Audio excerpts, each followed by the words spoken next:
Hello, my great friends. It's Monday. It's your favorite CEO kicking ass all over social media and trading and technology.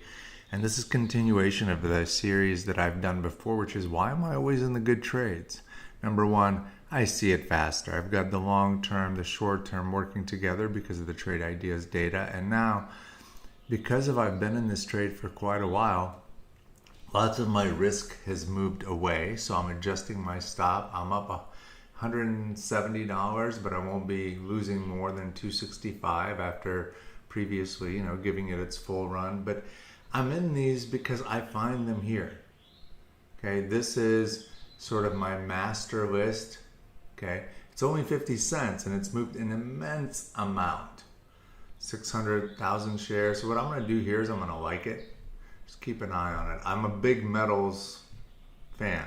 Okay, on all sorts of things. Now love this. I love this.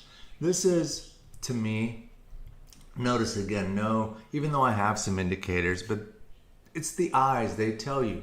How awesome would it be if you were able to catch a turnaround on something like this? I mean, because look at this foundation, this base. This is what Trade Ideas brings to the table, you guys. And if you haven't subscribed yet, you really should, because the best of the best use this technology. And just look at the data. Look at it dance. Nowhere else. Come on, visit us, subscribe, and get that advantage player feel.